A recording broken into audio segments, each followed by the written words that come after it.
Rome was not built to forgive men like Julius Caesar. It rewarded service. It tolerated ambition. But it never allowed one man to become larger than the republic itself. By the winter of 50 BCE, Julius Caesar stood at the edge of everything he had built, his reputation, his army, and his future. 10 years of war in Gaul had transformed him from a politician into the most successful general Rome had seen in generations. He had conquered tribes Rome once feared. He had reshaped battle itself. And he had earned something more dangerous than gold. He had earned loyalty. Not from senators, not from laws, but from soldiers willing to follow him anywhere. Rome was watching, and Rome was afraid. The Roman Republic was not a democracy in the modern sense. It was an arena where power was balanced carefully between ambition and tradition. Senators competed, alliances shifted, and laws existed as long as they served those in control. Generals were meant to win wars, then come home, then disappear. Caesar did not disappear. His reports from Gaul were re-allowed in the senates of victories, conquered lands, defeated kings. Each triumph added to Rome's wealth. Each victory expanded Roman borders, and each success made one truth impossible to ignore. Julius Caesar commanded the strongest army Rome had ever known, an army that answered to him. Once, Caesar and Pompey had been allies. Once, they had ruled Rome together in an uneasy balance of power. But Rome never allowed two suns in the sky. Pompey stayed in the city, surrounded by senators who whispered warnings into his ear. They spoke of Caesar's popularity, of soldiers who cheered his name louder than Rome's laws. They reminded Pompey that the Republic had only one safeguard left: fear. The Senate issued a command. Caesar was to lay down his arms, disband his legions, return to Rome as a private citizen. To obey meant prosecution, humiliation, and political destruction. To refuse meant treason. The choice was simple and impossible. Roman law forbade any general from bringing an army into Italy. The boundary was sacred. The river that marked it was small, shallow, and unremarkable. Its name was the Rubicon. To cross it with troops was not just illegal, it was an act of war against the Republic itself. The Senate believed the law would protect them. They underestimated the man facing it. Caesar knew Rome well enough to understand a brutal truth. Laws were not shields. They were weapons used by whoever held power, and the Senate was already sharpening theirs. Winter closed in. Caesar's legions waited in northern Italy, hardened by years of combat. Veterans who had marched through forests soaked in blood. Men who trusted Caesar more than the distant voices of senators they had never met. Caesar delayed, not from fear, but from calculation. He sent envoys. He offered compromise. He asked only one thing: permission to stand for consul while retaining his command.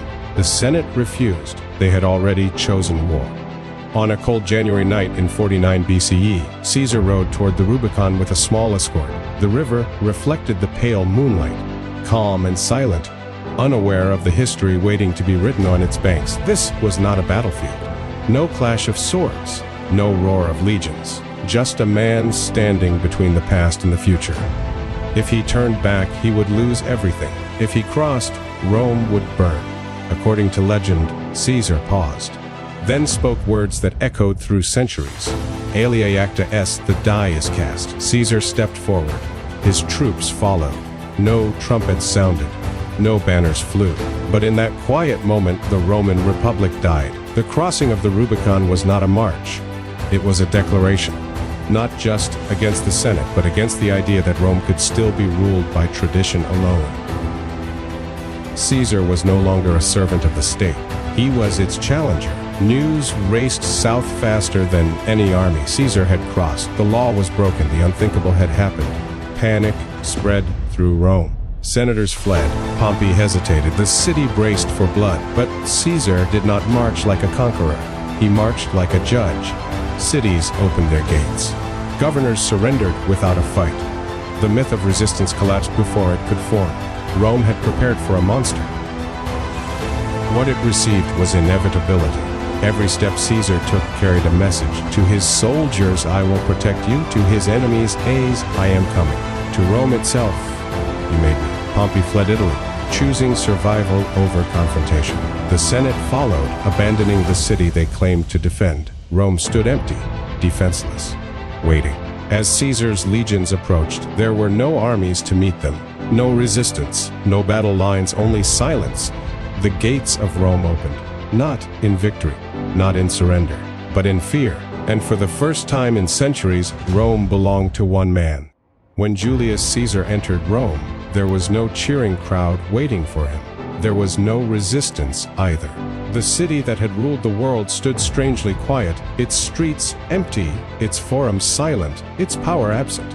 Senators had fled in panic. Pompey, the Republic's great defender, had chosen escape over confrontation. Rome had not been conquered. It had been abandoned. Caesar ordered discipline immediately.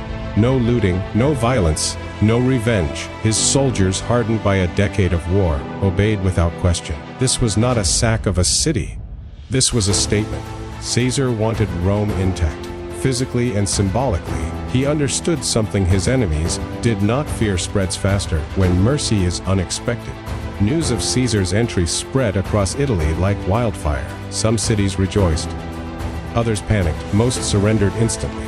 Governors switched loyalties overnight. Magistrates rushed to declare support.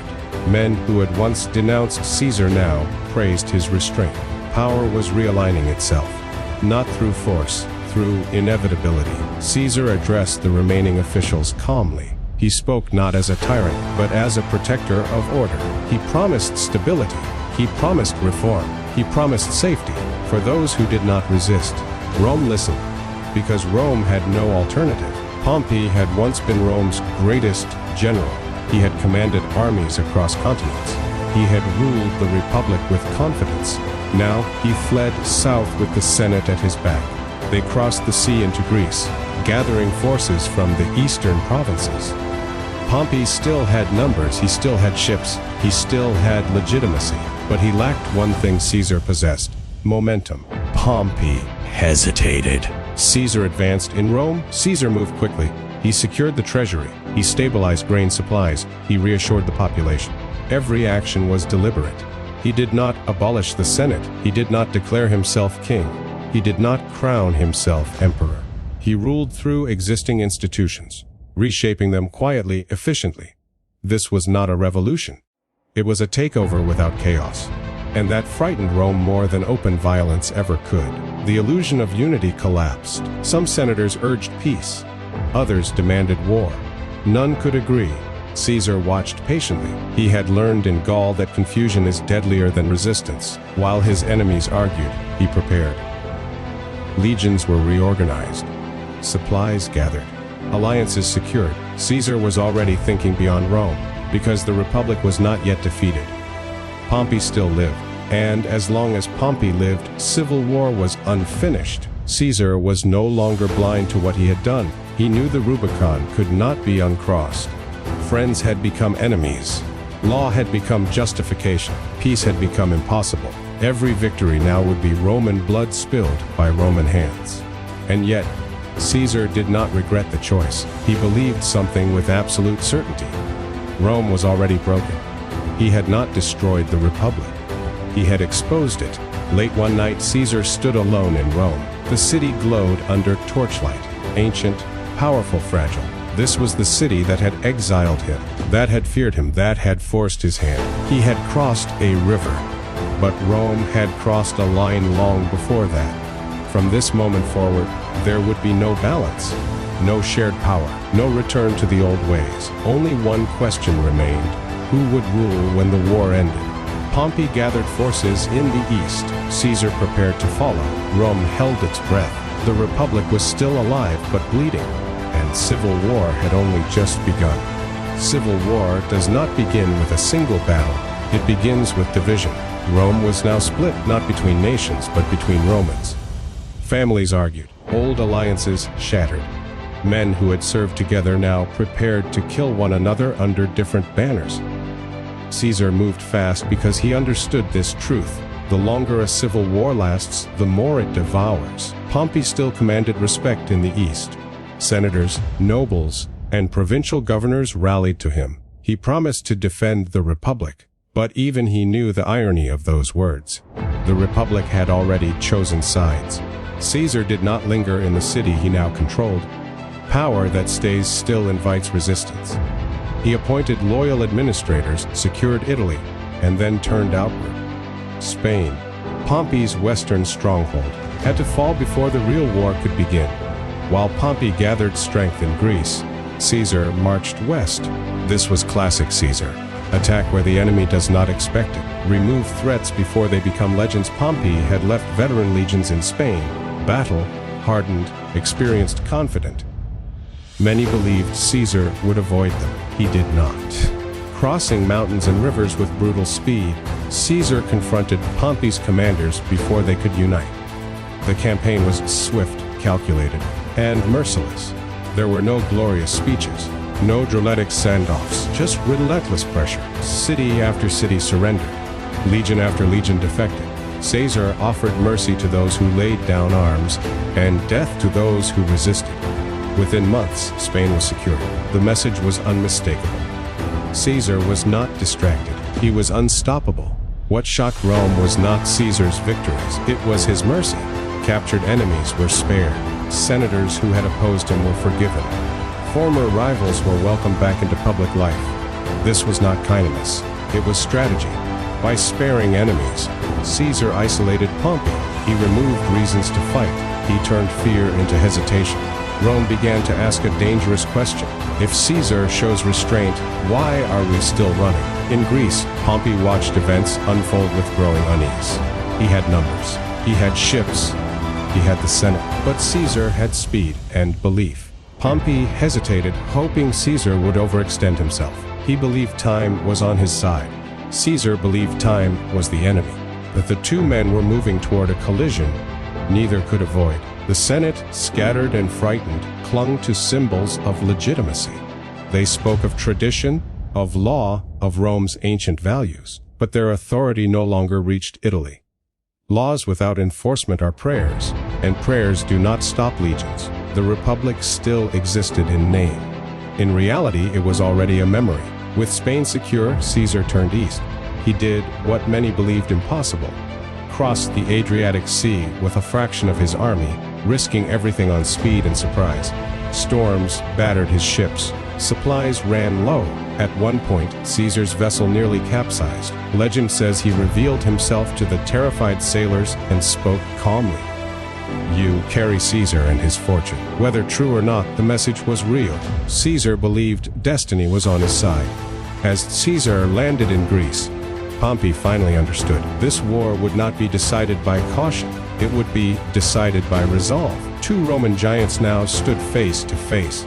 Both claimed to fight for Rome. Only one would survive. The world held its breath. Armies assembled. Camps formed. Scouts moved through hills and valleys. Every man knew what was coming. This was no foreign war, no distant conquest. This was brother against brother, general against general. And once the first sword fell, Rome would never be the same again. Caesar stood among his soldiers one night before battle. He did not promise safety. He did not promise glory. He promised truth, that there was no going back. That victory was survival, and defeat meant annihilation. They followed him anyway, because by now, Caesar was not just their general, he was their future. Julius Caesar and Pompey Magnus had once stood side by side as saviors of Rome. Together they had stabilized a collapsing republic. Together they had shared power, influence, and ambition. Now they stood as reflections of what Rome had become. Pompey represented tradition, law, Senate authority, and the illusion of balance. He believed Rome could still be governed by old rules, enforced by reputation alone. Caesar represented reality, change, momentum, and the hard truth that power follows loyalty, not titles. This war was not simply about who would rule Rome. It was about which version of Rome would survive. Before swords met, minds clashed. Pompey avoided direct engagement, relying on supply lines and superior numbers. He believed starvation would weaken Caesar's smaller force. Delay was his strategy. Attrition his weapon. Caesar responded with audacity. He attacked supply routes. He struck isolated units. He forced Pompey to react instead of plan. Where Pompey waited, Caesar moved. Where Pompey calculated, Caesar acted. Slowly, the advantage shifted, not on paper, but in morale. Caesar's men were veterans. They had crossed frozen rivers, starved in forests, and survived ambushes that should have annihilated them. They trusted Caesar because he never lied to them. Pompey's soldiers trusted Rome. But Rome was far away, and distance weakens belief. Each night, campfires burned across Greece. Songs echoed through valleys. Men sharpened swords, knowing that the enemy they faced spoke their language, prayed to the same gods, and marched under the same eagle. This was the most dangerous kind of war. Pompey had the chance to strike. Advisors urged him to attack Caesar before his reinforcements arrived. They warned him that delay favored Caesar's boldness. Pompey hesitated, not from fear, but from habit. He had spent his career fighting enemies weaker than himself. He had never needed to gamble everything on one moment. Caesar lived for those moments, and history rarely forgives hesitation. Small skirmishes broke out across the countryside. In each clash, Caesar's men fought with ruthless efficiency, not because they were stronger, but because they believed more deeply. Belief wins wars before blades ever meet. Deserters began slipping away from Pompey's camp. Some crossed lines openly, laying down arms and asking only one thing: to serve Caesar. Pompey watched his advantage erode, and for the first time, doubt crept in. Caesar remained composed. He walked through his camp unguarded. He spoke to soldiers by name. He listened more than he spoke. This was leadership without fear. When officers warned him of Pompey's numbers, Caesar responded quietly, "They have more men. We have more purpose." Purpose is difficult to measure, but impossible to stop. The armies moved toward open ground. Both sides understood the significance. A decisive battle was coming, one that would determine the fate of Rome itself. This was no longer about strategy, it was about courage. Pompey still believed Caesar could be contained. That one overwhelming victory would restore order and end the madness. Caesar believed something else, that Rome had already chosen him the moment it opened its gates. On the eve of battle, Caesar addressed his men. There was no dramatic speech recorded, no heroic exaggeration, only a reminder that they had crossed a line together. That retreat was impossible, that history was watching, even if Rome was not. They slept in armor. Pompey's camp was restless. Caesar's was calm. That difference would matter. As dawn approached, mist covered the fields. Somewhere in that fog stood the last hope of the old republic. Somewhere opposite stood the future, uncertain, dangerous, unstoppable. Rome's fate would soon be decided not by laws or votes or speeches, but by discipline, by resolve, by who would break first. This was the moment the Rubicon truly mattered. Not the river, but the choice behind it. The choice to act when others hesitate, to move when others cling to the past, to accept that peace sometimes requires war. Caesar had crossed more than a boundary. He had crossed into destiny. Morning broke slowly. The fog lifted just enough for both armies to see one another clearly. Rows of Roman soldiers facing Roman soldiers, banners identical, armor familiar. There was no hatred in the air, only tension. Pompey still held the advantage on paper. More men, more cavalry, more senators watching anxiously from behind his lines. But paper does not fight. Pompey planned to overwhelm Caesar through sheer force. His cavalry would crush the flanks. His infantry would advance steadily, methodically, like Rome had done for centuries. Caesar saw the plan instantly, and he prepared something Rome had never seen before. Caesar adjusted his formations quietly. He pulled men from the rear and formed a hidden fourth line, soldiers in succor, not to throw javelins, not to panic, but to strike directly at faces. It was brutal, unorthodox, effective. Caesar did not fight wars to look honorable, he fought to end them. When Pompey's cavalry charged confident and fast, Caesar's hidden line held, then advanced. Blades rose, horses screamed, riders fell. The cavalry, Pompey's greatest strength, collapsed in confusion. And suddenly, the impossible happened. Pompey's advantage disappeared. The infantry clash was savage. Shields, steel rang. Men fell by the hundreds. Dust filled lungs. Orders dissolved into instinct, but Caesar's legions did not break. They advanced slowly, relentlessly, like a tide that could not be stopped. Pompey watched from a distance as his lines bent, then buckled. This was the moment he understood. He had already lost. Pompey did not die on the battlefield. He left it. As his army collapsed, he retreated. Not toward counterattack, not toward regrouping, but toward escape. The Senate saw him go. The symbol of the Republic fled before the Republic itself was defeated. That image would echo longer than any battle. The field fell silent. Roman dead lay beside Roman dead. Brothers, friends, veterans of the same wars, now fallen by each other's hands. Caesar did not celebrate. Victory in civil war carries no joy, only consequence. He ordered mercy again. Prisoners were spared. Survivors were welcomed back. Caesar did not want annihilation. He wanted closure. News of Pompey's defeat spread fast, faster than hope, faster than denial. The Republic had no army left, no champion, no illusion of control. Pompey fled east, toward Egypt, toward uncertainty, toward fate. Rome remained, and Rome belonged to Caesar. Back in Rome, senators returned cautiously. Some begged forgiveness. Others pledged loyalty. All understood the same truth. The old rules no longer applied. Caesar did not punish them. That terrified them more, because mercy from a conqueror is a reminder your life depends on his choice. The Rubicon had never been about geography. It was about authority. By crossing it, Caesar proved something Rome had tried to deny for generations. That power no longer lived in tradition or law. It lived in decisive action. Rome had feared kings. What it had created was something far more dangerous. A man the people trusted more than the system.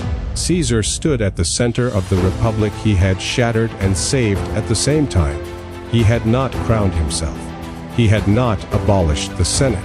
He had not rewritten the laws. Yet everything now depended on him. The republic still breathed, but it breathed through Caesar's lungs.